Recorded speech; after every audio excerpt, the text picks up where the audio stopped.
Man, if I knew you were gonna say that, I would have switched up my whole pick of teams. Like, what are we talking about? Like, they won championships. The way you phrased this in the beginning, it was like, oh, teams that never won. And here we're naming teams that like never won championships, and you're naming one of the best teams like ever, who, mind you, might have not won that year, but won like the year before. Like, come on, man. If that was the case, I would have picked the freaking LeBron and D Wade team in 2011 that lost to the Mavericks. Like,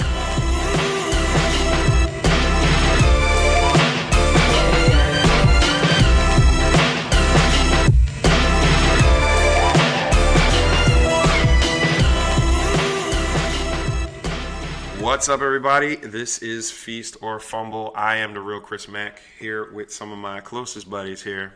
We got Mr. Chino and Patty. How's it going, guys? What up? Morning, guys. How we doing? Doing good. Rockin' and rollin', baby. We're hyped. I like the energy. I'm feeling it. I'm also liking the Orlando jersey. Was that a Penny Hardaway? You like that? Yeah, I like that, man. There's all. Come on, baby. Yes. When did you buy that? In what year did you buy that? Is that a new purchase What or were year? you like 16-year-old buying that? I've had this for maybe 5 years now, Okay. and I've only worn it a couple times because I love Penny Hardaway. Love Penny Hardaway. Okay. A greatness that never was. What a shame. Yeah, it was like I'm never mad at anybody that has two jerseys. If you have a T-Mac jersey or Penny Hardaway, I think both of those. Like if it's like the Houston or Raptors T-Mac jersey or the Orlando Penny. Feeling What nice. about Grant Hill though? I was just going to say Grant Hill. Yeah. And like Detroit Pistons with the horse on the front, with the Mustang, like the what color was that? It was like a green and blue mixture. Oh, it was like a teal. I don't even know. It was just like a teal. like back then it was like a hard color to like wear, but like now I feel like you could actually pull it off. Yeah. Throwbacks. Cool. Y'all ready to jump into these topics? Yeah, let's do it. Let's go. All right. Going NFL off-season. Combine is currently underway. What are top 3 NFL off-season moves that you guys see happening? Sean, we're going to start off with you. Give me your thoughts. Yeah, that's a good one. I think that with the off season going on, we got the combine going on, free agency about to start in a couple weeks, less than a couple weeks. I feel like some big moves are on the horizon, and the biggest one for me that I feel like is going to happen, I feel like Stephon Diggs is gonna get traded. I feel like it's gonna be a big splash. I don't know what team he may go to, but I think, in my opinion, the best fit for him to go to would be the New York Giants. I think that for them, dynamically, like, feel like they're going to bring back Saquon. Darren Waller's kind of, I don't know if any of you saw, there's some rumors that he's thinking about either retiring or coming back to the Giants. Like, he doesn't know what he wants to do, but I think if they make that big splash, he's all in. It's like, all right, we got Saquon back, we got a stud wide receiver, number 1 wide receiver. I'm going to come back. Daniel Jones will be healthy. Yeah, I think Stephon Diggs gets traded. I don't know where, but could see the Giants like making a big splash to like put their name out there. So, what are your thoughts, Pat? Sean, I love that.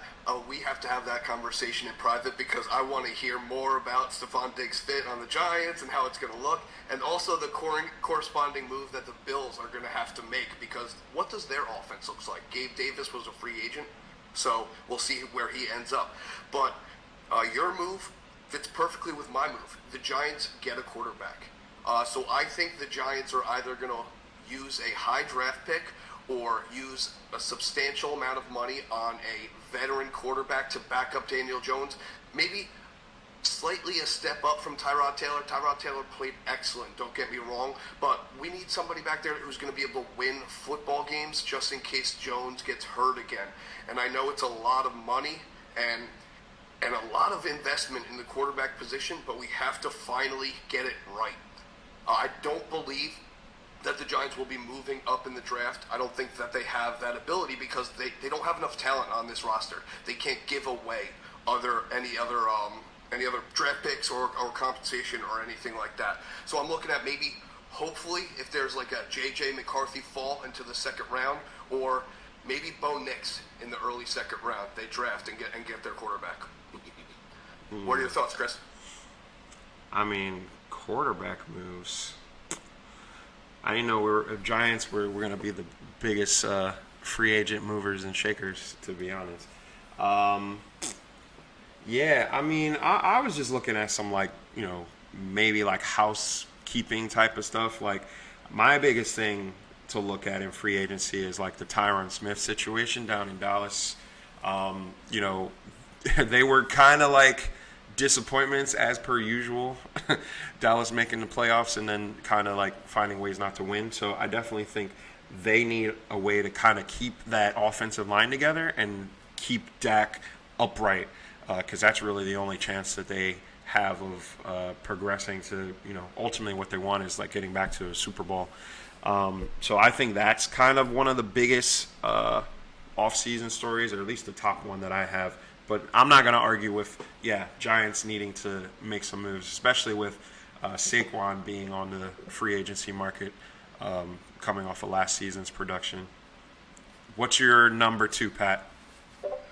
For number 2, I think this one's fairly a no-brainer. I think Kirk Cousins ends up back in Minnesota. I think the Cousins in Minnesota fit is a little too good.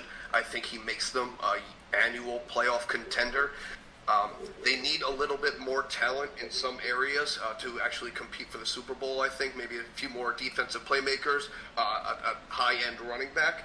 But I think Kirk Cousins and the weapons that he has in Minnesota, with Jefferson and Hawkinson, I just think it's a no-brainer. I think he ends up back there, and I think they're borderline a playoff team next year. What are your thoughts, Sean? What do you got? Yeah, I agree with that. I don't see him going anywhere, and I know. I was watching some of the combine, and the head coach was talking about they want him back, but obviously they want him back at the team friendly number. But I think best interest of both of them, the player and the team, I think it's a no brainer that they need to meet in the middle somewhere, because he has a lot of success there. They just gotta build a little bit more around him. Jefferson was hurt last season. Kirk got hurt. I think they need to stick with this core that they have. They got a really good team. It's just a few missing pieces. And I just saw they told Madison they're cutting him. So to your point about the running back, I don't know what they do. But this running back pool is a little crazy. So there's weapons out there. Speaking of, my second move that I think is going to happen, and it's either going to be helping a young team get really good fast, or helping a team, Super Bowl contender, get over the hump. I think Austin Eckler goes to the Ravens. I think that they need somebody that's durable. They need somebody that can catch passes out the backfield. They need somebody that can run between that run in the trenches. I think he'd be a perfect fit. You don't know what you're getting with Dobbs. With Dobbins, you don't know, is he going to come back healthy? It's been twice he's gotten hurt, and I don't think he's a bell cow. And if you could pair him with a question mark with Dobbins, I think that can get the Ravens over the hump. The flip side of that, he can go to the Panthers and pull off some Christian McCaffrey type stuff and just go off. He'd be the focal point in a small market team. He won't have to worry about all the hype, and he literally could put 2,000 scrimmage yards every year in that offense. And again, it could be a young team that this could propel them into being some type of contender. I'm not saying it's going to put them over the hump and make them a Super Bowl contender, but in that division, it could make them a hot commodity. So that's my thoughts. Chris, what do you think? Yeah, that's an interesting take. My only thing with him going to the Panthers is the fact that like Panthers were the worst team in the NFL last season, and Austin Eckler is a 30-year-old running back. I don't know if he necessarily wants to use what little time he has left in the league to be on a non-contending team. So Ravens definitely makes more sense to me. You look at some other teams that were like need some like running back help. That would probably be like my go-to. Staying on quarterbacks. We were talking about Kirk Cousins re-signing with Minnesota. My next top move would be Baker Mayfield re-signing with Tampa. They were a playoff team. Some will say they backed into the playoffs, but they did win a playoff game. A lot of up and down play for them, but one very consistent player throughout was Baker. He had a kind of a career year down there, even though the team was somewhat mediocre at times. So I think that would be the biggest move for them, and then potentially bringing in some other big name free agents to kind of like solidify some of the deficiencies that they have. Number 3, Pat, what's your third option? My third one. First off, Chris, great call. I love that. Baker had a very good year. I think he made himself quite a bit of money, and he probably gave himself at least a few more years. I don't want to say of relevance, but as like a starting quarterback in the league. My last one is going to be Justin Fields going to the Atlanta Falcons. And this move is scary because there is so much speed on that team already. If you put Justin Fields in that backfield, it's going to be like a track event. They're just going to run up and down the field. Raheem Morris, he's under the coaching tree of McVay and Mike Shanahan, both very, very good at running the football and finding creative ways to run the football and getting the ball into their running backs' hands. If Fields goes to Atlanta, I think Atlanta has a very good chance of competing for the division crown next year. What do you got, Sean? That's a hot one, man. I'm like with Justin Fields, like where we're at right now. You heard the GM kind of say like, if we're gonna move him, we're gonna move him. Like we're not gonna like have him just sit and not know where he's gonna go. Like we're gonna make a decision. And I felt like that was like his openly just telling all the other teams like, hey, come get him now. Yeah. That would be a hell of a move if he goes to Atlanta, because I feel like quarterback play was their biggest issue last year. And if they could bring him in, young team, young guy, new coach with Raheem Morris, like, yeah, I like that one. That's a little spicy. I like that. I'm going to go to the other side of the football and talk about a little defense. I think one of two things is going to happen. As you all know, like, huge Raiders fan.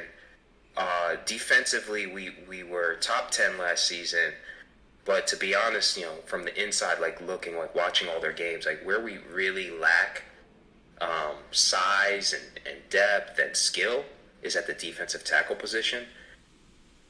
And here's my prediction: one of two things is going to happen. Either we're going to steal Chris Jones from the Chiefs, or Leonard Williams is going to sign with us. And I really like the Leonard Williams deal because he had his best years when he played under Patrick Graham. The ties are there. He loves Patrick Graham. He loves his defense. I believe it was in 2020 when he was on the Giants. He had 11.5 sacks. Like, Patrick Graham knows what buttons to press for this guy. Mutual interest there. I've seen some tweets about him liking some things that are about the Raiders. So feel like it can happen. And also with the whole Chris Jones thing, like, I don't know if the Chiefs are going to go out there and really pay him. Like, they didn't want to pay him initially. Like, what says they're going to pay him now? Like, they got 2 Super Bowls. Like, they're going to dish out the money for that? They have to worry about keeping Snead, to be honest with you. I know they just tagged him and they're saying that, he could possibly get traded, but are they going to really pay Chris Jones? Listen, don't pay him. He can come to Vegas.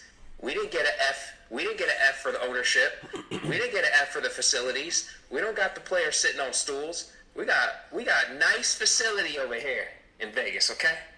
So come on, Chris Jones, Leonard Williams. You both could come if you want, but listen, I think that's the splash. That's the missing piece that we need on defense, and it's at the defensive tackle position. And I really, really think that this is something that we need to spend some money on and draft other positions. So Chris Jones, Leonard Williams, one of those two are coming to the Raiders. Chris, your thoughts? Yeah, I mean, I like that take because we all know once a team wins a Super Bowl, you got to start paying guys, and that becomes harder and harder to do, especially when a bulk of your money's going to Mr.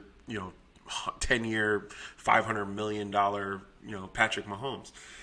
So I could see a lot of moves happening on the Chiefs offseason, especially within on that defensive line. Because listen, Williams was a beast last season. So like him making a move, like he's definitely gonna get paid this offseason. Like there's no question about it. It just depends on who's gonna back up the Brinks truck.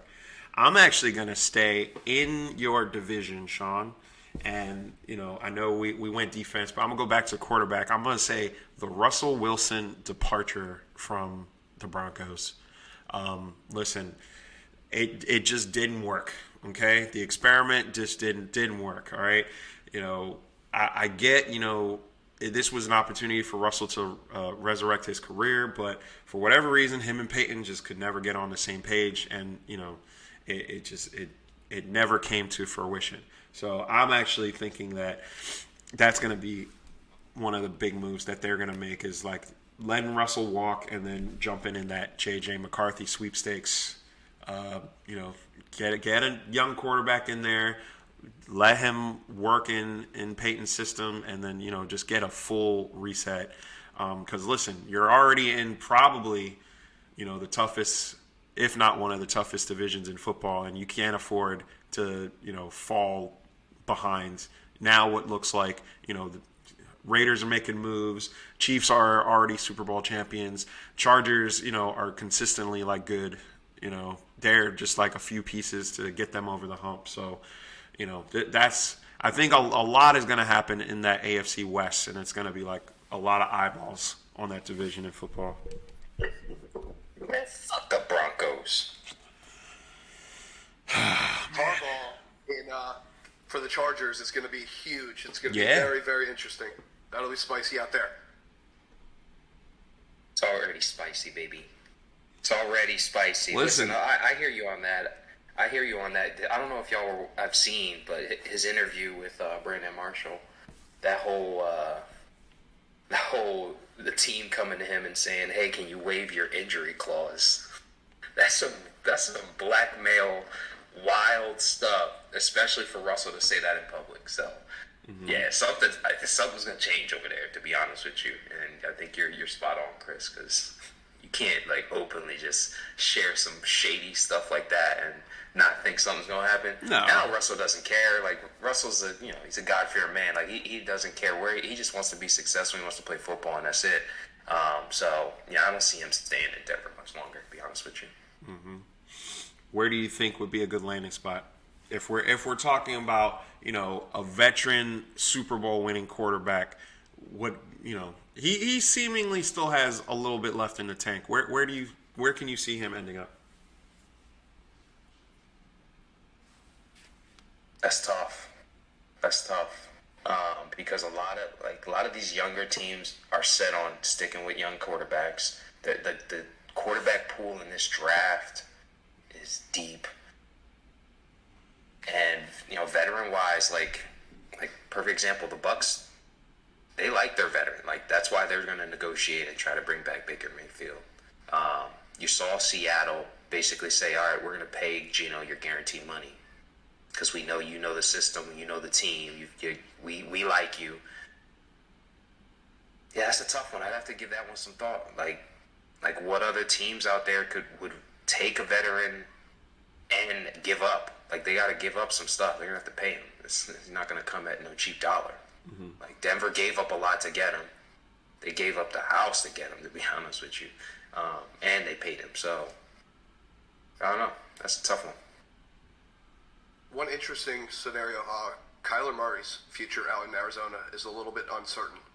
So to unideal situations. Maybe they could just, clean everything up and create two happier situations. And Russell Wilson could still play, I think. I think he'd go out to Arizona and they'd be a pretty solid football team. And of course, Kyler Murray can do his thing as well. So it's just a matter of fit, but that would be an interesting thing to see two quarterbacks that are unhappy in their situation being traded. Mm-hmm. Yeah. Yeah. I think it's going to depend on what happens in the draft. Like, I think that's what if I was the Broncos, that's what I would do. Like, they don't have to do anything right now. I would wait, see how it works out with draft, see if we get a quarterback, if a quarterback falls to us. I don't think the Broncos are going to do anything crazy like trade up and get a quarterback. They're gonna assess and see what falls in their lap, and then if they have to stick with Russell, they stick with Russell. But yeah, I think a lot of teams are gonna wait and see, to be honest with you, especially with the quarterback position. I actually, you brought them up. You brought up them up earlier with Justin Fields, Sean. I actually think Russell Wilson would be perfect in Atlanta. All that speed on that team. All you really need is a savvy veteran quarterback that can get you the ball, and it's going to be, a turf show down there in Atlanta. So I can see him going there. I don't know if Future's going to be okay with that. So I don't know if he's going to be comfortable with Russ coming to Atlanta with Sierra and his kids. I don't see that happening. Hey, it'll give Future a better opportunity to be a better father because he'll be able to see his kid, one of his multiple children. So it's a win-win. It's a win on multiple levels. Mask off, baby. Mask off. Oh man, that's terrible. That's terrible. All right, switching gears a little bit. NBA talk. Mid-season awards. So we're talking Defensive Player of the Year, Rookie of the Year, Coach of the Year, Most Improved, and MVP. Pat, starting off with you, give me, wherever you want to start. Let's start with Defensive Player. Who do you have? Alrighty, my Defensive Player of the Year, already making an impact in year one, is Wemby. Of course. The guy is blocking so many shots every game. He's not only doing that, he's stealing the basketball and finishing at the other end. All you have to do is watch a single game of the Spurs, and you see his impact on the defensive end. I know he's young. He's only going to get better from here on out. I'm expecting over the next several years he'll be blocking 5 to 6 shots per game, and the steals will just go up and up and up. I know he needs to put on a little bit of weight to just play with those big boys down there and maybe see those rebound numbers go up even more. But I think he's phenomenal. He would be my pick for Defensive Player of the Year. Who you got, Sean? Yeah, I hear you. That was a tough one. Because Wemby he leads the league in blocks per game. And he is going to be a mainstay at that. But I think for me, I'd be honest with you, I went really safe here. Just because of numbers and just what he's done output-wise. He's won Defensive Player of the Year multiple times already, and that's Rudy Gobert. Statistically, he's averaging a double-double right now, 13 and 12, nothing crazy. But biggest thing I think for me, and again, it's what he's doing to impact the team. Number 1 in defensive win shares at 4.5, number 7 overall, number 1 defensive rating as a player, and defensively, his team is number 2 ranked in the NBA. I know blocks, you mentioned blocks with Wemby, but Rudy Gobert's up there too. He's averaging 2.1 blocks per game. He just gets it done, and as we've seen, his team is number 1 in the West. They're a great defensive team. Yeah, I went safe. I like the Wemby, and it's a hot one because he leads the league in blocks. But I think Gobert I think he runs away with this, and this will be his 3rd Defensive Player of the Year. Yeah, I believe so. So that's a tough one for me, but I like it though. Chris, what are your thoughts? Yeah, I gotta agree with you. I think Gobert, does it again with Defensive Player, and the fact that he's still able to lead the team in defense and Minnesota has, the top rated defense overall, I think speaks to the fact like how deep they are as far as guys that can defend the ball, and he's just kind of like the anchor with that, whether it's rebounding, blocking shots, or just even like altering people's willingness to go into the paint. He affects all aspects of the game on the defensive side. And surprisingly has been able to play well with both Anthony Edwards and Cat, both being relatively good defenders in their own right. So it's a safe pick, but I mean I don't really see too many other people that are kind of up there as far as like defensively.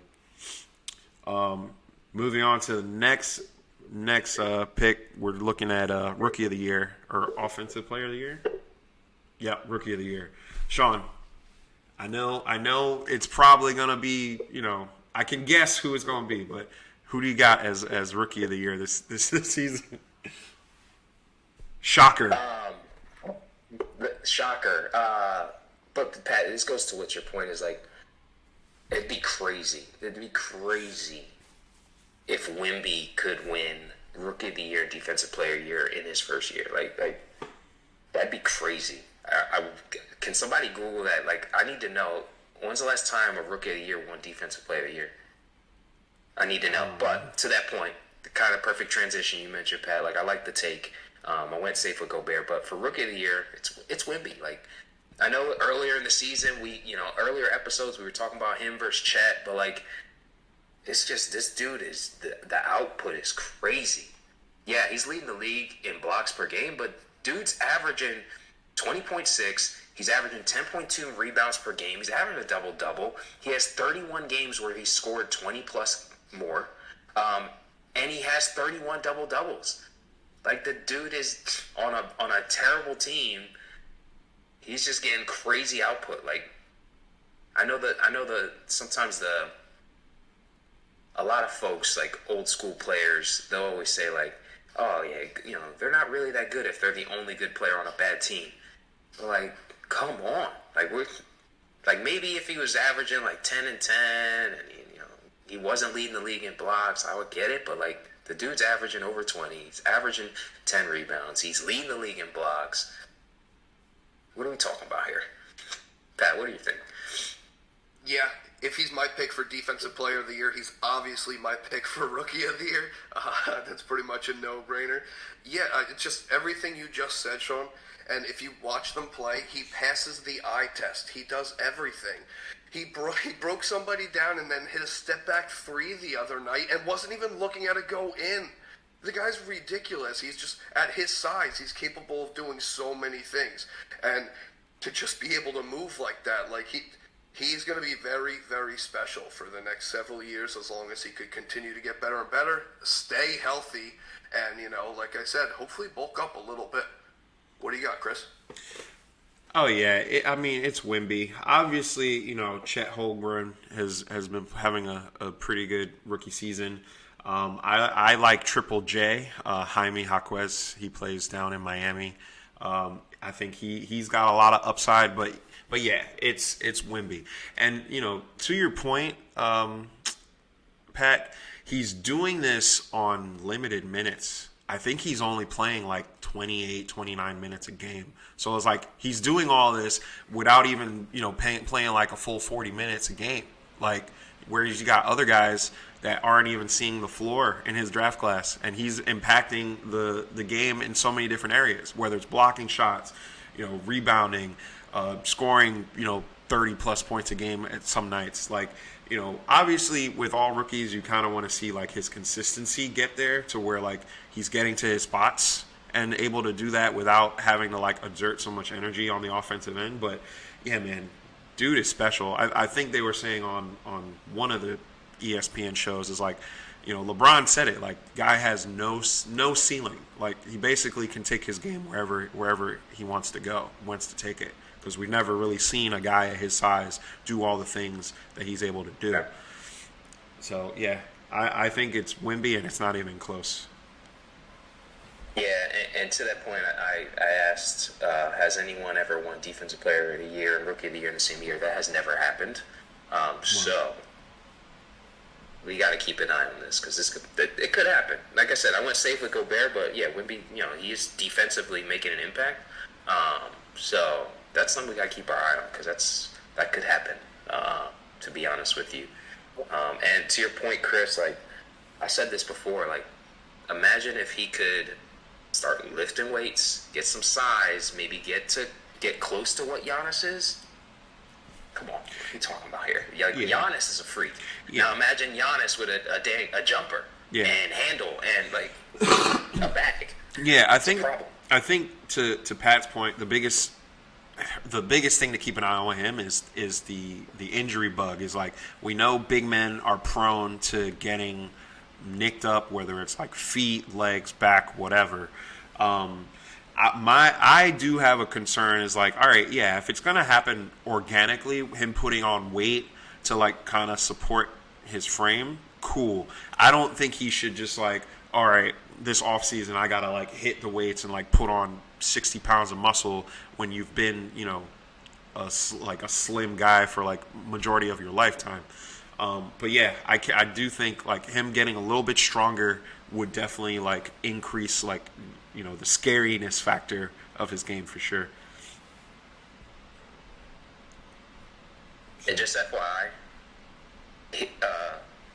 the other day the Spurs and the Thunder did play, and Wemby gave Chet work. Oh yeah, he gave him work. Yeah, I think he finished that game with 28 and 13. Yeah, he gave Chet work. Did you see him swat SGA's shot like he was a little boy? That was insane. Mm-hmm. The dude takes one step. Crazy right now. He takes one step to get to the rim from the free throw line. Like that's insane. You know what I mean? Like he covers so much distance. Like you're gonna go for this layup. I'm gonna come all the way across the lane in one step and just block your shot. Yeah, like look now I'm looking at the stat line from that game. He had 28, 13 rebounds, 7 assists, 5 blocks, 2 steals. He was plus 17. His plus minus was plus 17. He had that 5 for 5 game too, not that long ago, which is like, also crazy. Mm-hmm. Like 5 blocks and 5 steals to go with a triple double is like nuts. Absolutely nuts. Mm. All right. Next one on the list, we got Coach of the Year. Pat, give me your thoughts. Coach of the Year in the NBA this season. Okay, so there are a few candidates, and they're fairly obvious ones, I feel like. But my choice for this year is going to be the Oklahoma City Thunder coach, Mark Digneau. They're having an excellent season. They're 41-17. Obviously, they have a lot of talent on that team, but it's a super young team. And to get them all to play together that effectively, and I think they're a sleeper in the West. Maybe they could make a run at least to the Western Conference Finals. I know there's a lot of talent out there, but I think he's doing a tremendous job, and the sky's the limit for the Thunder. As long as they could keep this core together, I think they'll continue to get better and better. What do you got, Sean? Complete copy and paste. I think I think it's clear cut. Like they're the second team in the West, young team. They have potential MVP, potential Rookie of the Year. They've won more games than they did all of last season already, and we just passed All-Star break. So like this team's turned around. For me, I think it's clear cut for me. So that's my thoughts, Chris. There's a couple of candidates. I would give honorable mention to Ty Lue with the Clippers. They've kind of had a resurgence and we're on a multi-game win streak at different points throughout the year. You could go Mike Brown in Sacramento. They're have been playing also fairly well. I'm actually going to go back to Minnesota and say Chris Finch with the Timberwolves. You got a team that was like in the plan last year, now being the number one or at least tops in the Western Conference for majority of the season. You got Defensive Player of the Year on your squad. You got 2 dynamic All-Star players on your squad with Edwards and Cat. So I think, it's not necessarily a no-brainer, but I definitely would give it to Chris Finch for this season. But I do like your guys' picks, for sure. All right, most improved. So we're talking about the guy that's improved the most this season from last season. Sean, who do you got in the MIP? I think we might. I'm gonna just go out on a limb here. I think we might all agree who this person is. Top 20 in offensive win share. It's keeping his team afloat with the best player in the league hurt. Output is ridiculous compared to what he did last season. It's Tyrese Maxey, right? I like that. I don't know. Maybe I'm going out on a limb and saying that we're all on the same page, but again, stat wise, he's averaging 6 more points a game. He's doubled his assist output since based off last season. He's averaging more rebounds. He's carrying the Sixers right now by himself. He's carrying them by himself. And listen, I'll be the first one to say when I'm wrong. I had said when Embiid got hurt, I said the Sixers were going to be a lottery team. But Maxey's literally keeping them afloat, and they're still a 5 seed. So, for me, most improved player, my thoughts is Maxey. Prove me wrong, Pat. Prove me wrong.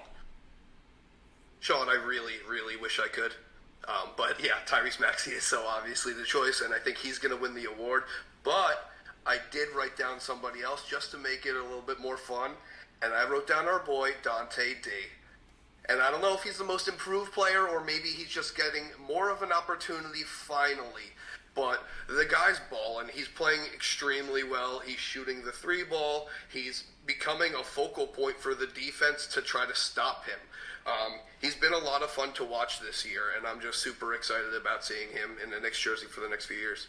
What do you got, Chris? I mean, I guess we're not on the same page because I'm gonna go with someone else completely too. I'm gonna go with the All-Star in Indiana and say Tyrese Halliburton is most improved. I mean, he's leading the league in assists right now, and he's on the highest scoring team in the NBA. So he's the engine that makes that go, and his production from last season to this season has jumped tremendously. And we knew he was going to be good last season. So now with his second All-Star nod, he's only gotten better since last year. So that's my pick. But I mean, I like the fact that we all have somebody different. I'm about to drive to your house. Yeah, I'm about to drive to your house. I mean, come on, man. Listen. Honestly, when you said, I want to hear Tyrese Halliburton as most improved. The dude, he averaged double-digit assists last year, and he averaged over 20 points last year. There's no way that team-wise, maybe the Indiana Pacers are a better team since last year, but this ain't most improved team award. This is most improved player award. Come on, what are we talking about here? Listen, I'm gonna drive. You know what? I'm coming to your house right now. I said what I said. I said what I said.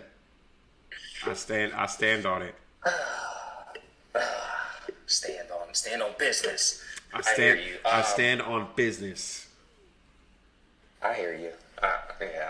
Again, what Maxey's doing right now, he's basically carrying the team himself. Nobody else is doing anything on that team.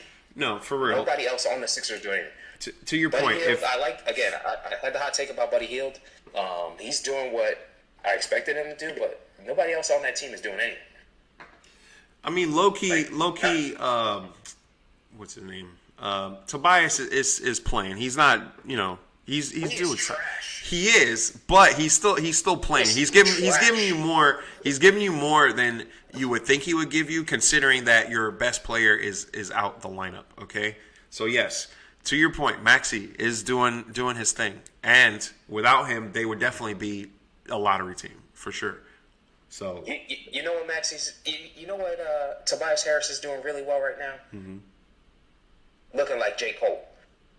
He's a J. Cole lookalike. That's what he's doing really well right now. Okay. I He mean, is trash. Okay? I don't want to hear it. I don't want to hear it. listen, Nope. you're getting Can't do it. you're getting a little sweaty. Can't play with him. Can't play with him. Can't coach him. Can't do it. I'm out. No. I mean, No. you're getting this. Told you. You're getting Grab your this. house right You're now. getting this worked up about most improved. I'm scared to ask about the MVP. To be honest, Pat, so I'm gonna go to Pat. Pat, MVP. Who I think there's a compelling argument that it could be some other players, but like, let me know who do you think is MVP this season? Okay, I'm going to go against the grain a little bit. I'm going to go Coach of the Year and MVP from the same squad. It's my guy, SGA. He's my favorite player in the NBA right now. I really tried to think about all of the stars in the NBA and truly their role on their specific team. And if you took that guy out of there, I don't know where the Thunder would be. Honestly, I don't think they'd be anywhere near they are. I mean, number 2 seed, I believe, in the Western Conference. The kid's just special. He's just going to get better and better. He's young. He's a 30-point per game every single game. You know exactly what you're going to get. He's just so incredibly consistent. I love him. SGA for MVP. I'm going to start it. Sean, back me up. Let's go.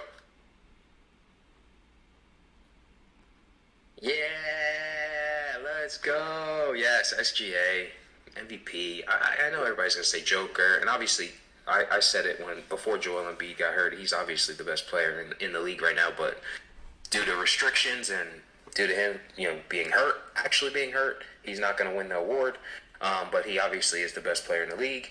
But yeah, SGA is MVP. I know it's a hot take because again, Joker, but the output's there. 31 points a game, second in the league, averaging almost 6 rebounds a game. He's over 6 assists a game. He's leading the league in steals, averages 2.1 steals a game, and he's actually leading by 20-plus steals. So it's not like somebody's really close to him, but he's one of 2 players that has a 30-plus PER. The other 2 people, one's not playing, Joel Embiid, and the other one is Joker. One of 3 players with 30-plus PER.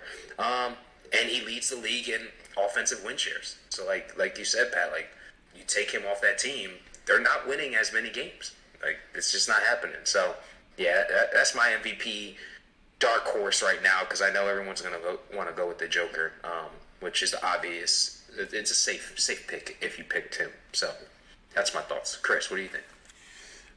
Vegas has Joker at minus 135. And Vegas is rarely ever wrong when it comes to this. That's why they're able to build those buildings out in the desert. Yeah, but to your point, Sean, Joker is definitely the safe pick. Already a 2-time MVP. I like the Shea pick, and you guys are both on the Shea Gilgeous-Alexander bandwagon right now for MVP. For me, it's Luka. Okay, one of only 2 players to have a 70-piece. Okay, the man, removing him from the Mavs, to your point, Sean, would put them, not back in the Stone Age, but definitely towards the bottom half of the NBA. Because Kyrie isn't leading that team to a playoff. Okay? Listen, it's Luka Doncic. Okay? He only needs, I think, for the Mavs to move up in the standings a little bit. Once he cracks that top 3 team in the West, I think it would definitely it would help his case more. But, like I said, I'm not mad at your takes, but I'm just, in my money, if I had, $100 to throw down on who's going to be MVP, I'm throwing in on Luka Doncic. Listen, I know you didn't like my most improved, but come on, you can't argue with my MVP candidate. Come on. I have a very valid reason. I hear you. Very valid reason. I hear you. Very valid reasons. I think that he is in the I'll give you top 5 conversation for MVP. But just numbers don't lie. What we're talking about here, Yeah, impact to the his team, numbers taking don't over the lie. team. He's one of 5 guys ever to score 70 points in a game. What are you talking about? And the other guy who did it was runaway MVP like before he got hurt. So what are we talking about? Like if Embiid is still playing, Embiid is the MVP. We're in agreement with that, right? Yeah. Okay. So he's done something that only an MVP candidate has done within the same week. It's one game. Just saying. So you're I will agree. I think it's awfully close because Luka does so many different things. You know. Yeah, I'm talking about just scoring. Average is a triple double, so that's pretty ridiculous.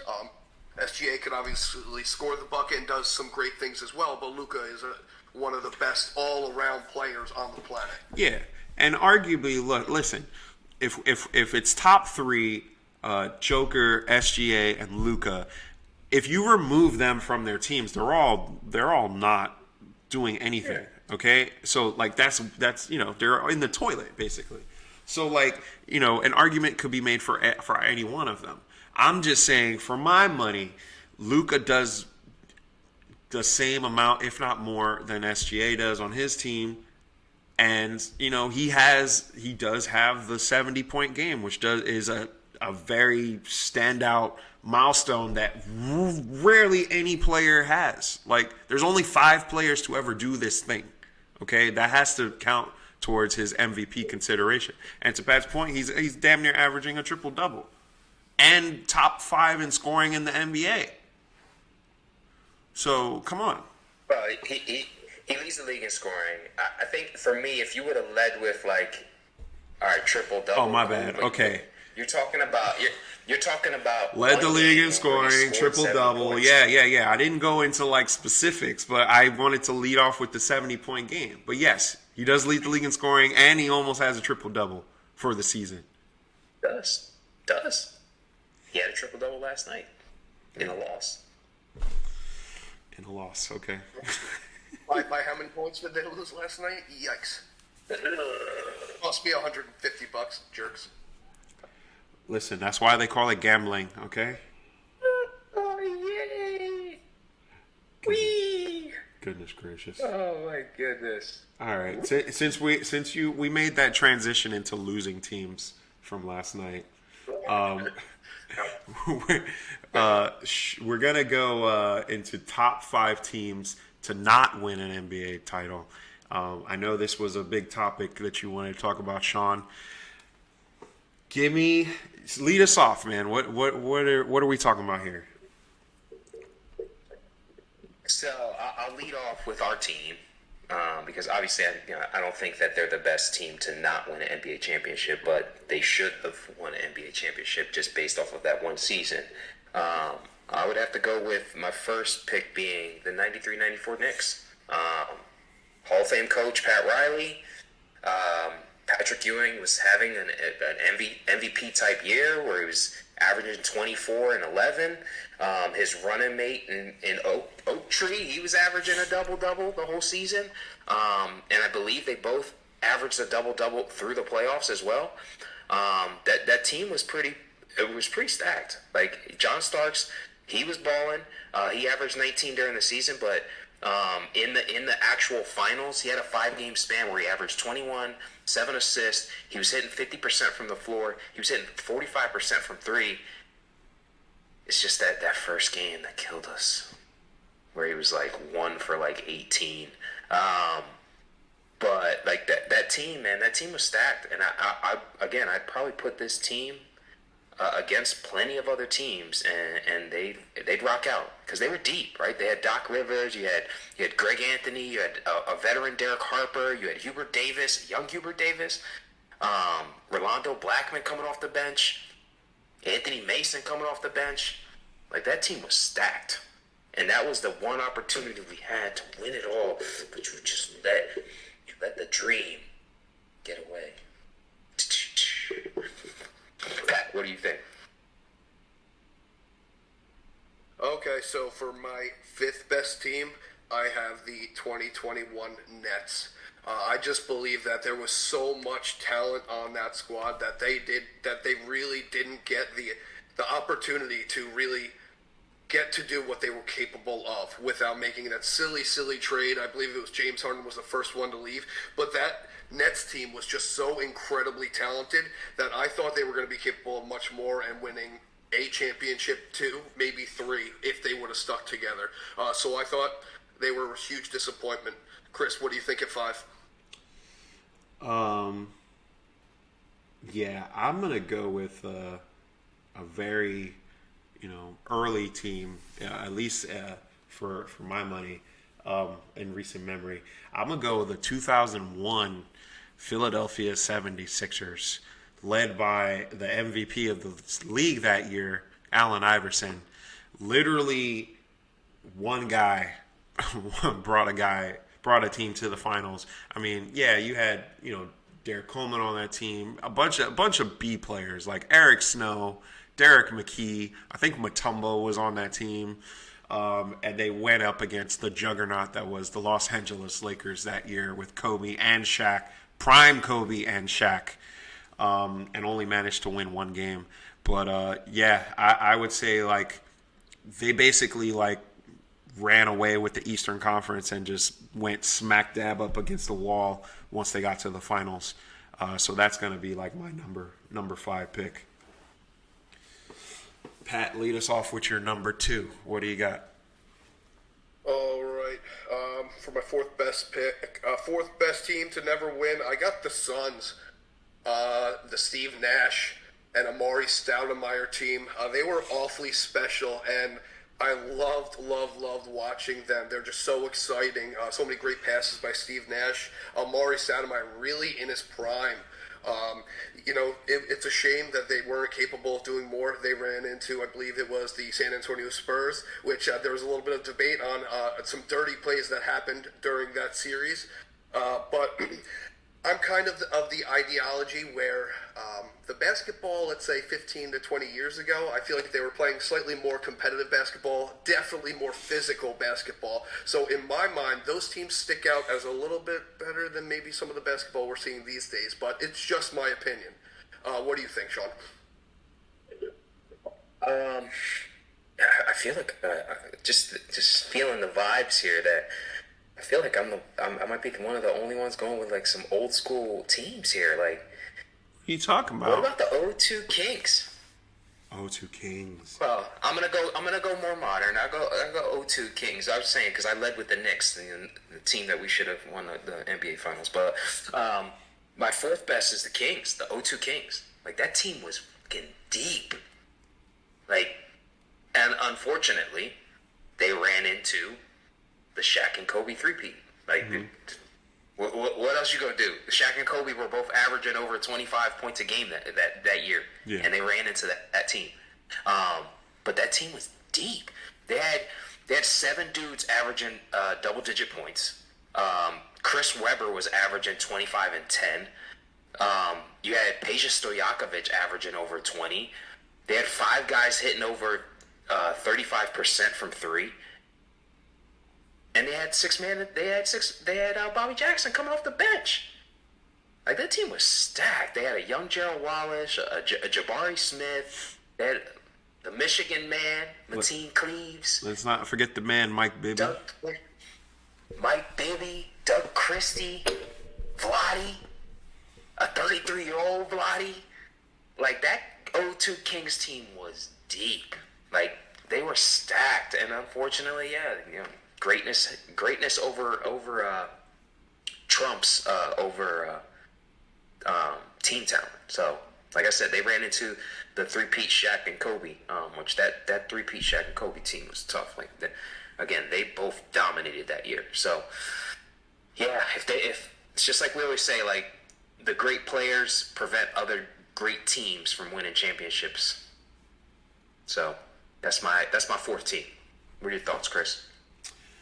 Yeah, I mean that was a good one. I actually think that was going to be one of my later on picks because I think they're actually higher up on the list for the reasons that you just said. I'm gonna go back staying on the theme of MVPs that just didn't win a NBA championship, I'm going to go 92-93 Suns. The Charles Barkley-led Suns. That year, Charles Barkley was the MVP of the league. And they were just stacked too, between having Danny Ainge, having freaking Dan Marley, having Richard DeMoss. Like, they literally had like one of the highest scoring offenses in the league, and it was led by Barkley. And yeah, to your point, Sean, greatness overshadows team talent, because who did they run into? You guessed it. the Chicago Bulls, led by Michael Jordan and Scottie Pippen. So nobody during the 90s, when it came to facing the Bulls in the finals, beat the Bulls in the finals. So unfortunately, Barkley, Hall of Famer, sad to say, never won a chip. If you were there, like in between that little gap year where Jordan retired and came back, maybe, but unfortunately, that's how the chips fell. Sean, your number 3.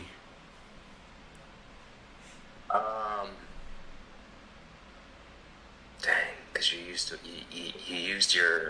my one of my top teams for your number 4. Yeah, that's fine. That works perfectly. I'm gonna just piggyback off what you said. My third pick is the 92-93 Suns. Barkley was MVP. He was averaging 25 and 12. And to the point you just made about that gap where Jordan retired and said, I'll let y'all have some of this because I don't want it all. There was a lot of good teams that between that, it was like that 92, 93, 93, 94, 94, 95 seasons. Those 3 seasons, there was a lot of great teams. So like the Suns that year, yes, they lost to Michael Jordan in the finals, but they also beat a stud Sonics team. If we remember correctly, right? Gary Payton, Sean Kemp, a prime Detlef Schrempf, Sam Perkins, Nate McMillan. Like they beat some tough teams on the way. But like that team was definitely stacked. You had 7 guys averaging double digits. Barkley won MVP, like I mentioned. But you had 5 guys shooting over 30% from 3. My man Dan Marley was almost hitting 40% from 3, averaging 17 points a game. They had KJ. They had a veteran, Danny Ainge, Cedric Ceballos. That team was stacked. Yeah, that's my number 3 pick, man. Because if Jordan, obviously, if they didn't run into Jordan, they're winning the finals. And Charles Barkley would probably be talked about more than he is about being one of the greatest players of all time. Mm-hmm. Pat. It's a very interesting take. I like it. I'm going to go with the Utah Jazz. The Karl Malone and John Stockton. I believe they went to 4 straight Western Conference Finals back in the 90s. They were amazingly consistent. They knew how to score the bucket. They were playing the 2-man game like almost nobody else in the NBA back then. Unfortunately, they couldn't put it all together because they ran into a few Western Conference powerhouses. I think it was back then was the Rockets. So they would be my number 3 pick. What do you got, Chris? Number 3. Ooh, yeah. I'm actually going to go with I forget what year it was, but it was the Oklahoma City Thunder team with Russell Westbrook, Kevin Durant, and James Harden on the same squad. Now, yes, they the furthest they got was the Western Conference Finals, but like we're gonna look back on this team and be like, dude, there was like maybe 3 Hall of Fame players on their team, and they weren't able to get over the hump to get to the finals. I mean, it preemptively led to KD leaving and winning his subsequent titles with the Warriors. But that team at that time, with the amount of talent they had, definitely had enough to win a championship. Unfortunately, all those players were all young. I think they were all in their 20s at the time, and just couldn't get out of the West. which was pretty stacked. And I think that year was actually, now that I'm thinking about it, was the lone Mavericks win against the Heat, and they ended up playing the Mavericks in the Western Conference Finals, and the Mavericks ended up winning, beating the Heat for their first NBA title. So that's my number 3 is the Oklahoma City Thunder, led by Kevin Durant and Russell Westbrook. All right. That was the 2015-2016 season. That's the year that they lost to the Warriors when they were up. Okay. They were up 3-1, and the Warriors came back and won. All right. Well, stand corrected, but still, you know what I mean. That was a stacked team, though. That was a stacked team. It was. They Not to mention, they also had messed it up. Serge Ibaka. They had a young Jeff Green on their team. So Steven Adams. Yeah, so they had a pretty stacked squad. And, shout out to Oklahoma City Thunder for drafting really well, because they drafted all those guys. Yeah, they draft well. Yeah, for sure. They always draft well. Look at them now. Yeah, look at them now. Genius. Yeah, so our number 2, Pat, what do you got? All right, so you guys might give me a little hate for this, but Sean dressed very appropriately for my number 2 squad because it's the 95 Orlando Magic. Penny Hardaway and Shaq together on the same squad, but that wasn't it. The squad was really deep. You had Nick Anderson playing a role, Horace Grant when he was of a veteran presence in the middle, Dennis Scott, Brian Shaw, and this was peak Shaq. This is Shaq being everything that Shaq is, like prime Shaq. So at that point in his career, I just think he was such a tremendous difference maker in the middle, under the basket, and to have a talent next to him like Penny Hardaway pre-injury, I just thought they were going to be capable of so many things, and unfortunately, we just didn't see it. Sean, tell me what you got. We're on the same page. They are my second pick as well. That's why I wore this jersey, because it's the greatest thing that never happened. That year was crazy. That was the year that they killed Jordan's comeback. So we remember Jordan came back, only played 17 games, and actually, they're the reason. We could probably argue and say they're the reason that Jordan said, you know what, I'm gonna win another 3 in a row, because they're the ones that stalled that. So that was the Shaq and Penny show. That was, they lost to Hakeem in the finals. They had a prime Horace Grant. He was second team all defense. They had Shaq when he was like moving. Well, he almost averaged 30. He had 29 points a game. He averaged 11 rebounds. Then you had Penny averaging 20 and 8, shooting almost 35% from 3. You had D3, Dennis Scott, hitting almost 40. He was hitting 42% from 3, averaging 12 points a game. Then you had Nick Anderson from 3. He was shooting over 40%. Like, that team was tough. You had Brian Shaw.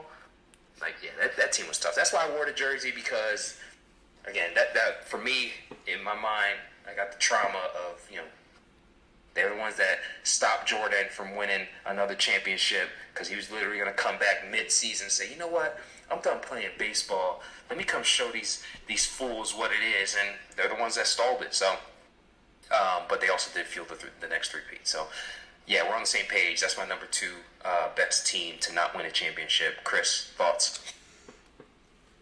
Okay, I probably should have put this team at number 5, but I'm going to slot them in at number 2 because, it's near and dear to my heart. I'm going to go with the 1999 New York Knicks against the San Antonio Spurs.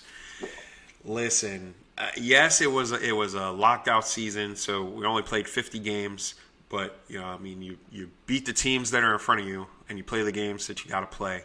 And that Knicks squad, just for me, was probably one of the best that we've ever had.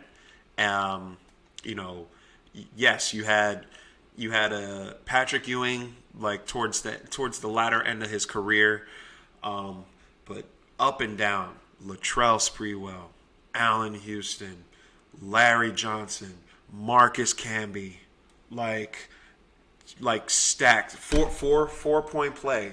Like that team was just like super fun to watch, and like you believed like yo. They entered the playoffs as an 8th seed and made it to the NBA Finals. So like just the story arc of that team, like getting there, just like was phenomenal to watch.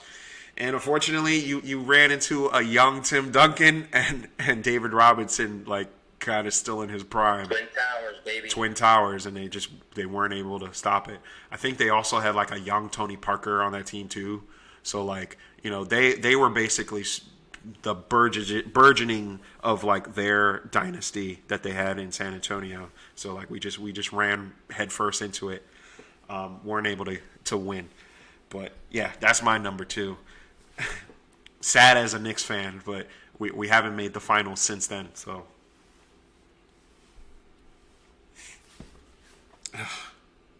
that team was tough, man. Yeah, that team was tough. tough. You had Marcus Camby. You had the punching Kobe, Chris Childs. You have Rick Brunson, a young Rick Brunson. Yeah. Dudley. And I think Camby was defensive player candidate, or was close to defensive player, like because he was blocking shots.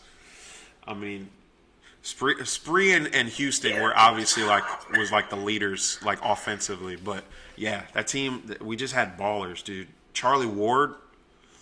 Come on, Mr. Heisman. Yeah, I like the because that team was tough. I still like the 93-94 Knicks better. That's why I went with that Knicks team. But this team was I would say for me is an honorable mention because this team was stacked. It was on par for sure. And to your point, yeah, they ran into Twin Towers. But like top to bottom, like I'm just looking at this roster. You have Rick Brunson, you got Dennis Scott, D3, Chris Dudley, Marcus Camby, Kurt Thomas, Chris Childs, Charlie Ward, like Larry Johnson, Patrick Ewing, Allen Hughes. Like, yeah, that's like crazy. Like we didn't have like that's probably like the Kings team that I mentioned. Yeah, Stacked. we didn't have like I think we might have only had like one All-Star on that team. I think Sprewell was an All-Star that year, or maybe Houston was an All-Star that year. But like top to bottom, we had depth that I think a lot of other teams didn't have. Like those are all quality guys that you just named. Well, Chris, that was perfect because let's segue into my number 1 pick because my number 1 pick is Sean's number 4 or 5. True to my heart, I'm a complete homer. It's the 94 Knicks. It was the first time the Knicks made the NBA Championship Series in my lifetime, and it was just the most exciting series I've ever seen. Sean, you made some great points about the roster and just how great they were. Like you said, John Starks was an excellent player. Came up a little short in some key scenarios for us, but still will be one of the all-time great Knicks in all of our opinions. That was true. Pat Ewing in his prime. He was a pretty dominant player at that point in his career, and I wish the Knicks could have done a little bit better by him, and that he could have taken home at least one. So in my personal opinion, which is a complete homer pick, the 94 New York Knicks are the best team to ever not win a championship. What do you guys got, Sean? Yeah, again, it's just bad timing. Like Starks was in the zone that whole playoff, like the entire playoffs, even against the Pacers that year. And then just that first game, I don't know what it was. It's just that first game just led to the demise. Even though he rebounded to it, but it's just in the NBA in the finals, like you can't have bad games. Unfortunately, it's just it comes back to bite you. And to be honest with you, yeah, Patrick Ewing was in his prime, but I don't think at that time in his prime, the type of center he was, he couldn't move with Hakeem, and I think that was the deciding factor. Like Hakeem was a different center, as we all know. Like he's teaching the centers now like what to do. So yeah, I led with it. So like, even though they were my 5th pick, that's why I led with them first, just to make that point. But yeah, we're on the same page. Like that team. That's why I said I have them over the 99 Knicks, because they should have won. They should have won. But with that said, who's your number I had 1? to go modern because this pick here is just. The numbers don't lie. a dominant team, and they lost because of a moment in time. So I'm gonna have to go with the 2016 Warriors. To be honest with you, they were the only team to lose being up 3-1 in the finals. Obviously, they lost to LeBron and the Cavs, right?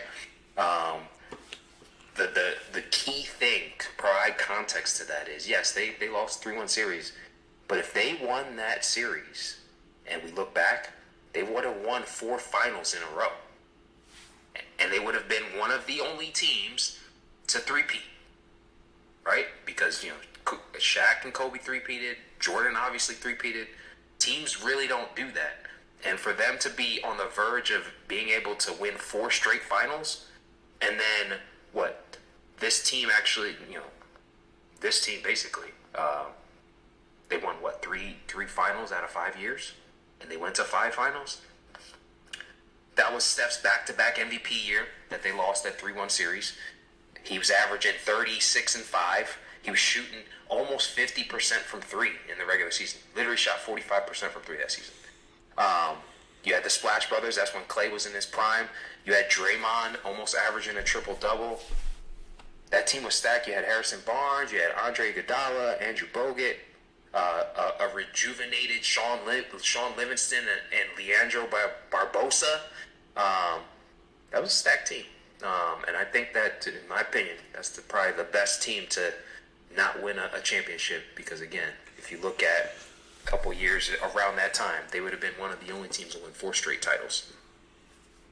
Chris, your thoughts? Man, if I knew you were gonna say that, I would have switched up my whole pick of teams. Like, what are we talking about?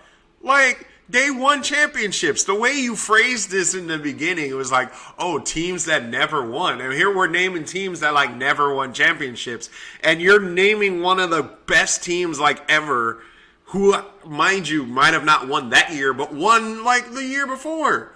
Come on, man. If that was the case, I would have picked the freaking LeBron and D-Wade team in 2011 that lost to the Mavericks. Come on.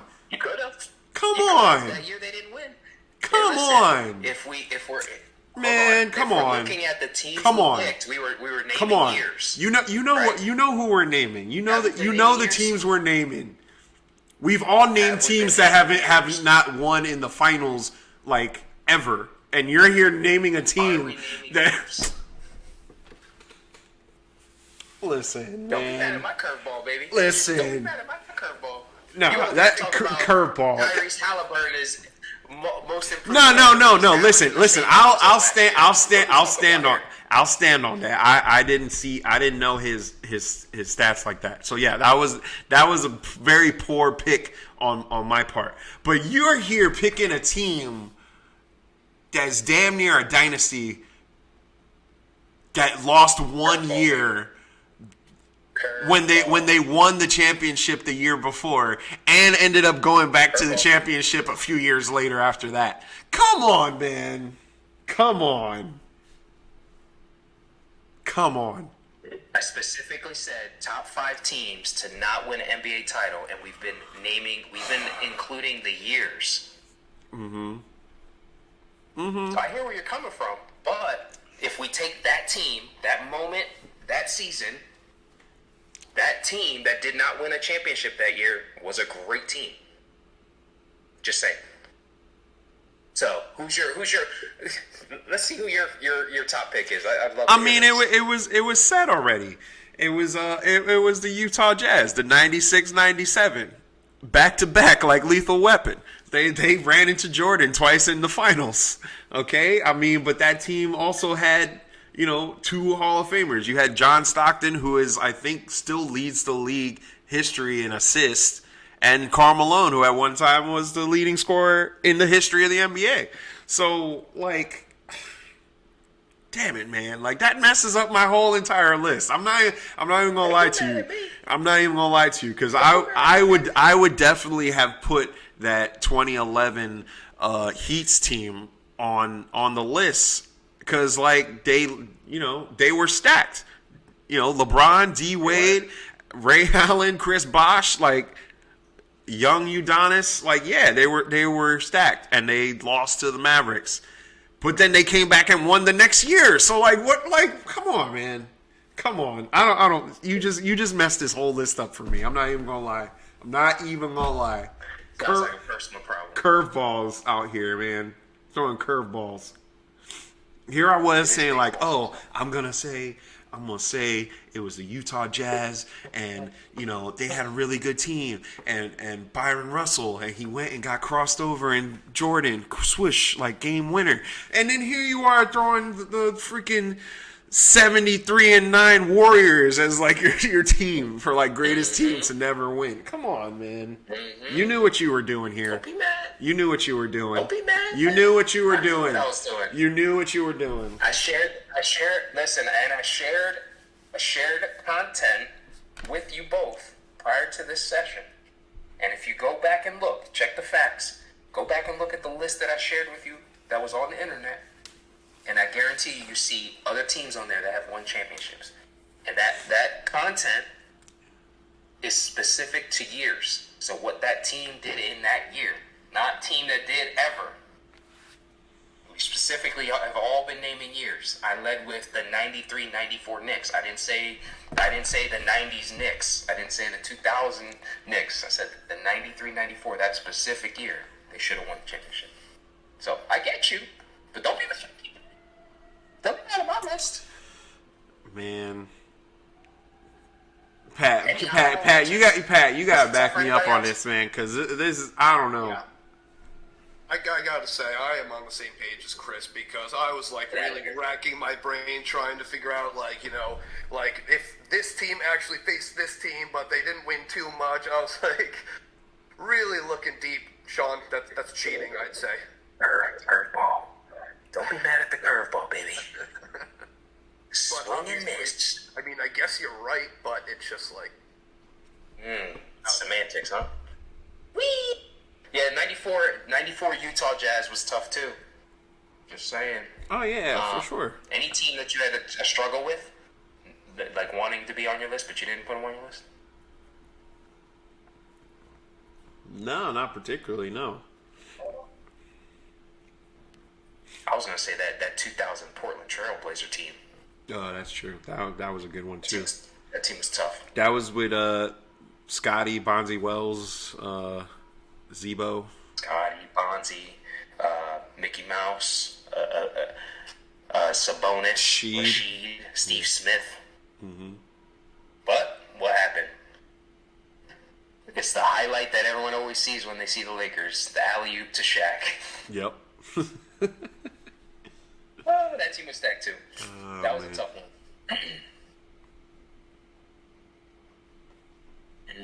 And the Sonics too, man. I was struggling with that too. It's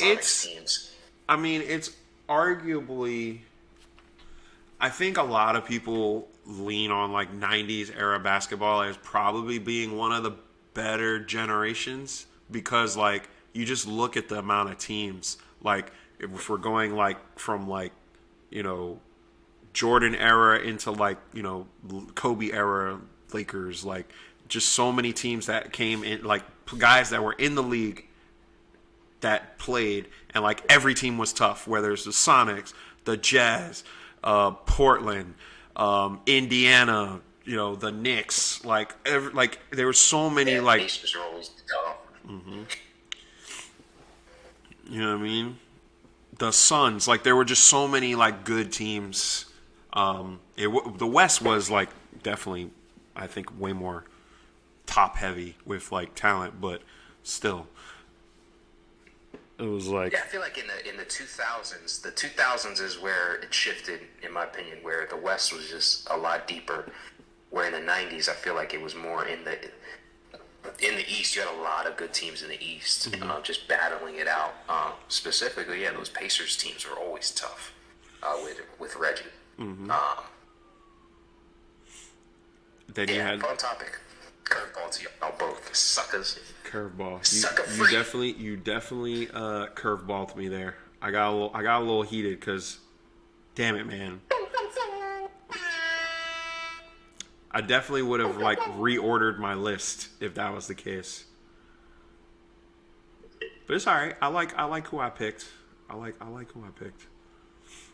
Those '90s Heat team were awfully good too, with Alonzo Mourning and Jamal Mashburn, and Tim Hardaway. They were tough to play against. They would really beat the crap out of you. That's what I'm saying. Like that mid '90s, that tail end of Jordan's first three-peat, and then when he came back, like that period of time, like there was a lot of good teams, and it was like this was the moment that everyone had. Like, this is our moment. The GOAT's not here. We gotta win. But obviously, the Rockets, they took advantage of the most opportunity. So hey, sometimes that was a tough team too. Sometimes it's just opportunity. It's just opportunity. Kenny Smith, Hakeem, like, come on. Was that tail end Clyde? Yeah, tail end Clyde. Because Clyde was what, 85? They had Otis Thorpe. Yeah. Clyde, I think, got drafted like around that same time as Jordan. So Clyde the Glide. Clyde the Glide. I like it. That was a tough jersey. I liked having the Clyde Drexler Portland jersey. That was nice. I feel that's a good one to have in the stash. Yeah, I'm looking at it. This Houston Rockets, and now you got me like in the zone here. Like the Houston Rockets to win back-to-back championships. They had a rookie or a young Sam Cassell. He was a rookie in his first year. Then you had Mario Elie, Big Shot Bob, Hakeem, Kenny Smith, Otis Thorpe. That team was tough. Man. Yep. Now I understand why they won 2 back-to-back championships. They just needed that window. They didn't win when the GOAT came back, though. Oh, nah. When the GOAT came back. They just needed that window. They said, "Oh shoot, Jordan's back. We out. We out. We ain't come back. See y'all."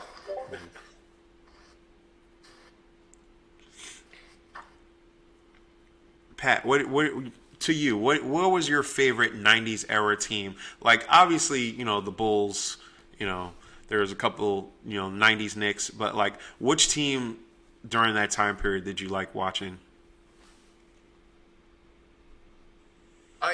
I mean, as a whole, I sort of enjoyed watching the Knicks, even though they never won the big one. But obviously, there was some like dynasties in the '90s. I was all about, the Knicks versus the Pacers. It was the best basketball. Like, it was must-see TV watching the Knicks Pacers go at each other because they really hated each other.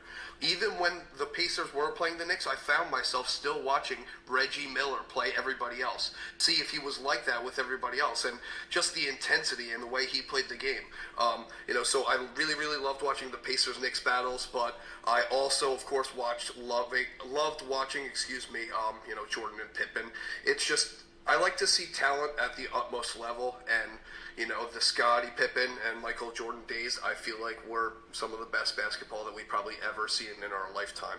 So that would definitely be my preference. How about you, Chris? What do you think? Yeah, I mean, I agree. To Sean's earlier point, it was like teams were just like so stacked. Like, you even look at, like, I think you mentioned them, Sean, like Seattle Supersonics, like Sean Kemp, Gary Payton. Like it seemingly like every team had like a guy, or just like had a like roster top to bottom that was like stacked. Whether it was Houston, Utah, Seattle, Phoenix Suns. Yeah, like the Heat. We just mentioned the Heat, the Pacers, like all these teams. And then like toward the tail end, you had like young guys coming in that were like really exciting to watch. AI came in '96. Kobe came in '96. Grant Hill came in. So like you had like guys that were like, basically we made that transition from like, the old guard to the new guard, like in the '90s too. So, which led to like all the basketball dynasties in the 2000s too. Tim Duncan was drafted in '98. Like, so it just led to like, it was just a great time to like be an NBA fan. Oh, and going back to your point, Pat, about the Knicks and Indiana, the Reggie Miller 8 points in 8 seconds was just like that. Probably like ripped my heart out more times than I can like think to remember, honestly, because I remember seeing that game like live. It's like, oh yeah, we're gonna win. Like, all right, we're finally gonna like get past the Pacers, and then this mofo drops 2 threes and gets fouled on both of them. I'm like, are you kidding me? Like, why would you leave like arguably the best 3-point shooter in the NBA at the time open like that? You know what I mean? So, that's it. So much hatred. Reminiscing. I know. All right, that was a good topic. I like that. So now, moving on, Pat, we're going on to best bets. What do you got for us this week? Putting in for the win. Guys. I'm going to jump over to the NHL. My best bet for today is Alexis Lafreniere. He's a winger for the New York Rangers. He's going to have over 2.5 shots today. They play the Toronto Maple Leafs tonight. He's been very, very consistent in hitting 3 shots per game, and he's playing extremely well right now. The Rangers are really, really relying upon him and his line to perform and score goals. He's playing next to Artemi Panarin and Vincent Trocheck, and both of those guys are playing extremely well. Panarin's having a resurgent year. He's having his highest point and goal total in several years. So that's going to be my best bet, okay? Write that down, Sean. My long shot, I am sticking with the Rangers. Again, maybe a little bit of a homer pick, but I'm picking the New York Rangers to win the Eastern Conference in the NHL. Right now, you could get the New York Rangers at plus 500 to win the Eastern Conference. I'm showing a ton of confidence in their GM, Chris Drury. I think they have to go out and get one more big winger. And if they do that, then they're set up to make a run at it. The biggest reason they can make a run at it, because I think they have the best goalie in the NHL, Igor Shesterkin. Again, just follow that guy. He is going to win games by himself. They are playing extremely well right now. They went 9-1 in their last 10 games, and they face a really tough Maple Leaf team today. And we're staying with hockey one more time. We're going to do the biggest parlay of the day is going to be the New York Rangers money line. We're going to stick with Laffy Taffy at 3 or more shots on goal. Do Vincent Trocheck to have at least 1 point today.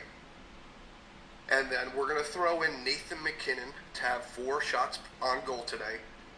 And Bo Horvat is going to have 3 shots on goal today. So once again, that long shot parlay is going to go New York Rangers money line, Lafreniere at least 3 shots on goal, Trocheck 1 point, McKinnon 4 or more shots, and Bo Horvat to have 3 or more shots. Money. Sean, I'll give you one more just for you because obviously Yankees fans. I'm looking at the Juan Soto number of 36.5 home runs this year. I think he's going to hit over 40. I think the right field porch at Yankee Stadium is going to do wonderful things for him. I think he might hit 45. Dude, he's big. He just smashed one yesterday. Deep center. He's probably, yeah, I'm with it. Let's go. I'm putting money on it because it makes me just, I don't know why. It's the Yankees Bash Brothers. Yeah, Aaron Judge and Juan Soto just be smashing balls this season. Come on. What are we talking about here? This is our year. What is it right now? Plus 1,000 for the Yankees to win the World Series? I was close to doing division winner today because I think they're going to take it over. I think the Orioles take a little bit of a step back, and I think the Yankees lineup is just a little too good, and they get one more big starting pitcher, and they're set. I think it sounds like what you guys are saying is you're going to put money on the Yanks getting to the World Series and just like forgetting about it until October.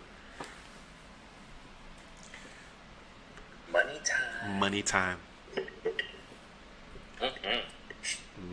Because the odds go up as the season progresses, right? Depending on how they do. Depending on how they're so doing. if they have if they're a favorite before the year and they have that great year, then you'll see the odds go down. But if they have a couple injuries and they start losing games, you'll see their odds go up. So potentially, like, let's say you put a bunch of money on them and they overperform, you could sometimes get money early. Or something like that, and cash out early. Let's say, depending on what state your bet's in. Okay. Interesting. I feel like I learned something new about betting every time we have this pod, Pat. So you are my go-to resource. Yeah. Well, one thing, Chris, I would say, try to bet the stuff that you watch. So I bet a lot, I'll be honest, but the most success that I have is typically with my own teams or the teams that I'm watching consistently, or let's say SGA. Because I love him so much and I watch him consistently, betting him every night to score 30 points is most likely going to happen. Nice. Very cool. Key advice right there. Bet the things that you watch the most. I like it. We're a little educational on the pod today. So now we come to our favorite segment. Is it feast or is it fumble? Mr. Chino, what do you got for us today? All right, I got one for y'all today, which is a good one because I was reminiscing the other day. I was like looking at old sports games, and I came across WrestleMania 2000 on Nintendo 64. If anybody remembers that game, I was like, in my opinion, greatest wrestling game of all time. But the other one that really stands out for me is NBA Street. Feast or fumble? Do you bring back NBA Street? What do you got? What do you think? I got this as a fumble. I want NBA Jam back. That's what I want. I don't care about NBA Street. I want the old school NBA Jam, the 2v2. Let's do that for the All-Star break. I don't care. Like, I think we mentioned that, Just everybody get a squad. But there's this website called Homage right now that they have the NBA Jam t-shirts going out. There's a Jalen Brunson and Josh Hart t-shirt I love. No, but seriously though, I'm saying I will feast on them bringing back any kind of game like that, whether it's NBA Street, NBA Jam. I believe I can't remember the name of the NFL one. That was more of like a street ball kind of game as well. But it brings younger fans into the game. Thank you. It's just bringing younger fans into the game that don't have to have a ton of knowledge about the inside information of like the specifics of how to run plays, positions, stuff like that. It's just maybe a little bit more violence and big hits, and that's really, really entertaining. So I'm all for it. I'm feasting on them bringing back all the video games just because it's going to increase the popularity of the sports. What do you got, Chris? I actually might fumble on this one too, because like anybody that's played any modern NBA 2K games, they've basically integrated the playground aspect of the game. So like you can just like create an avatar and run around and like play pickup games with like anybody online now anyway. So it's kind of like what NBA Street was without like the whole online component. I think I'm leaning more towards what Pat pointed out is like bring back NBA Jams, because that was just like nonsensical. Quarters were only like 2 minutes long. You gotta throw up crazy points. You had crazy blocks. He's on fire shooting threes from like half court with like the flaming basketball. Like, that was like totally like nonsensical. So like, yeah, NBA Street was like cool. You could do like crazy cross ups and like, look cool, and the graphics at the time were like really great. But yeah, I need something like totally out of the realm of like actual basketball, like just to like make it more fun. So like the casual fan can come and be like, all right, I'm just gonna pick, Giannis, and he's gonna like dunk from like the 3-point line. Like that's what we're doing right now. That's what I'm talking about. NBA Street. That's what you can do. NBA Street was like NBA Jam, the modern version at that time that NBA Street was. So I'm like I'm feasting on it. Like I loved NBA Street, but to your point, I would feast even more if they brought back some of that NBA Jam nostalgic and maybe combined it with NBA Street, or maybe had a version of the game where you could pick and choose which one you wanted or play together. Yeah, like I don't play basketball games anymore because it's not fun. It's like I had a friend of mine that was he plays NBA. He plays NBA 2K like all the time, and he grinds. Like it's a grind to like build up your player. Like you create a player and then you gotta like grind to like get them to 99 level.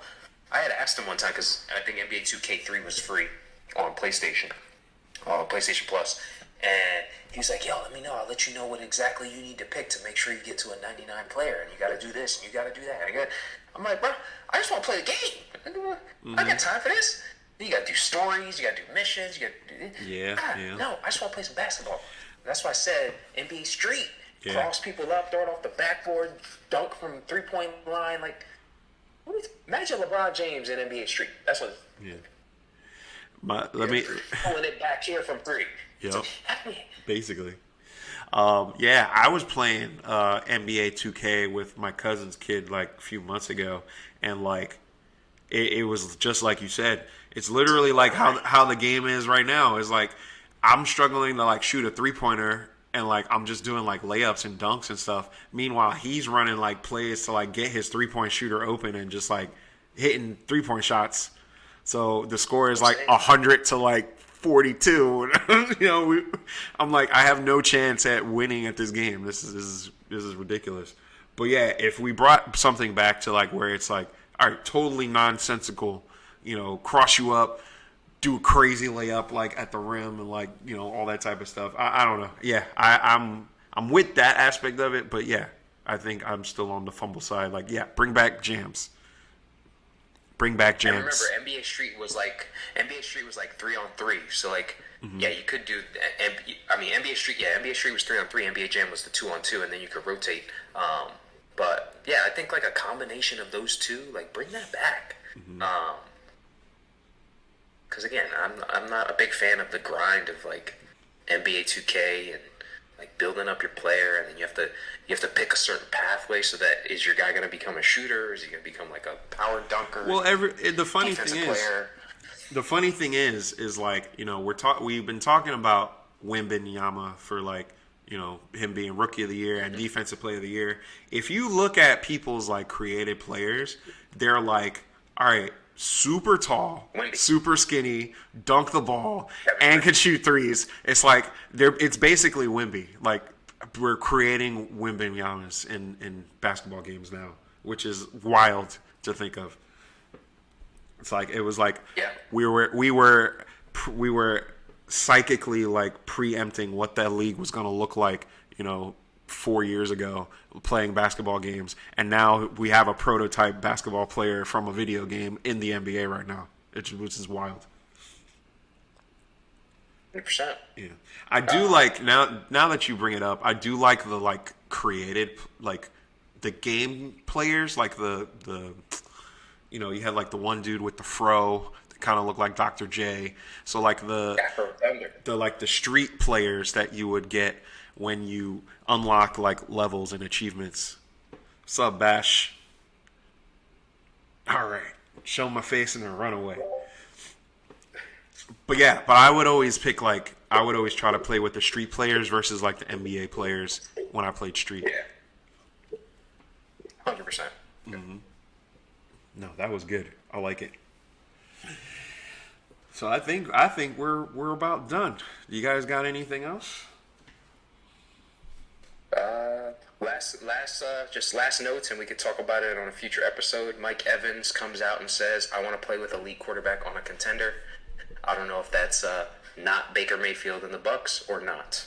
And the Niners just hired Brandon Staley to be their defensive coordinator. Okay.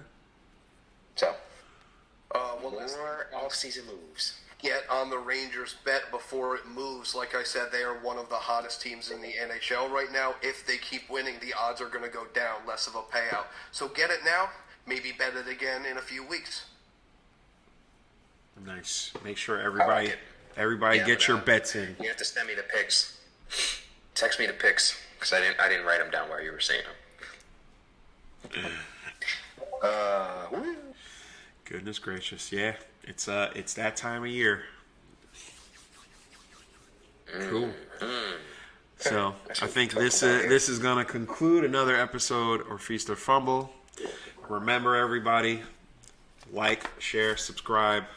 It greatly helps us out. You know, we're just starting out, but we're consistent with it. We're sticking with it. We want to put out that good content and have bring joy to people's lives, of course, and talk sports and bet games and do all that shenanigans. Throw curveballs. Throw curveballs. Okay, throwing curveballs. See, look, this is the type of stuff we got to deal with here on Feast or Fumble. All the curveballs. So as always, I'm the real Chris Mack. I'll catch you guys later. Peace.